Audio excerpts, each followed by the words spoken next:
I'm gonna maybe do like a fresh pasta called orecchiette, which means little ears. The sausages and maybe the mushroom to make sort of a ravioli potentially. So I'm gonna make the best ragu you never had. Flour first. I need about 600 grams, I think. I'm probably gonna use all of it actually. Okay, we're gonna do a little hole. Add a splash. Just go from outside to inside. We need to try to take as much as we can. Don't let the eggs breach the walls, which it is currently doing, so. It should be quite a dry, really, really dry bread dough. I was always told not to put your palms into it. You press it down and then you roll it towards you and then press it down again. Play around with your dough until you find the right consistency. It's kind of got the consistency of leather. I'm not sure if that's what I was going for or not, but it's what we're getting. I'm gonna rest it for about 10 minutes. So starting off by cutting the mincemeat out the sausages. Not too big, but you still need to see them in the sauce. I'll roll it up into like testicle-sized lumps. Well, I mean, that's all relative, I guess. We got a nice ribeye. This ribeye's got fat on. You got to leave that on because when it goes in the sauce and it cooks, it melts it and then it gives a little bit more taste. Professionals chop onions really, really quickly.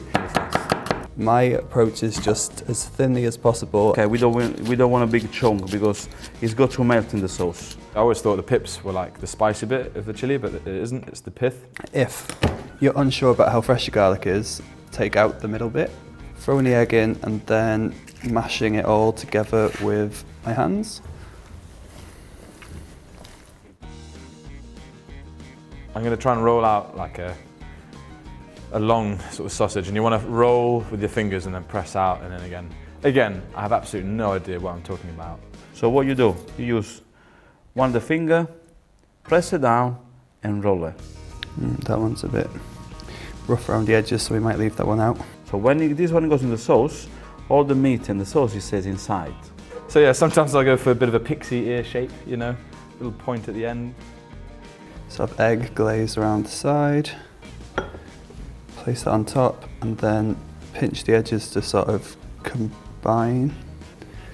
I think I've been inspired by this experience actually to host a dinner party, so I've actually invited friends around on Friday.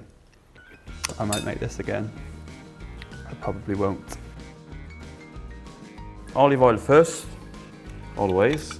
Really, there's no order to what I'm going to do. I'm just going to throw stuff into a pan. I'm going to throw the onions in. So it's always nice when he does this sound.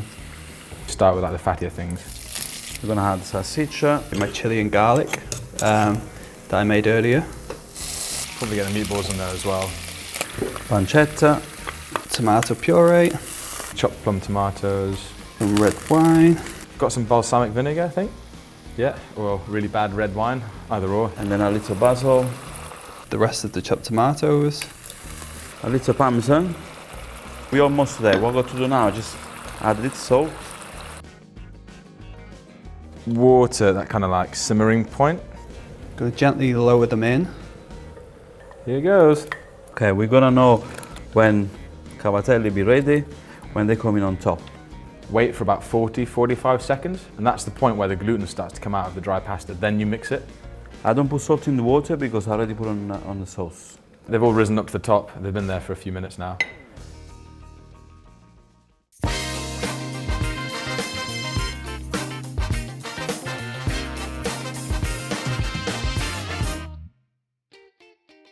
That looks I'm good. really curious now. Really Yeah, I want to curious. see what's inside.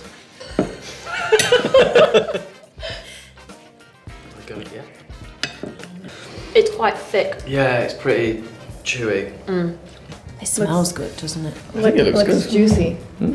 There's no like Yeah. splash. Oh, chewy. Yeah. It's got a bit of a kick to it as well. Yeah, it does. I quite like that though. Actually, yeah, I like it too. It's like a spicy, slippery arrabbiata. Arrabbiata. Decorative basil. Where's the cheese? Oh my god, this is good. Whoa.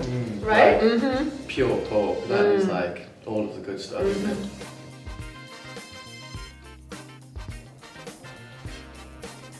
Wow.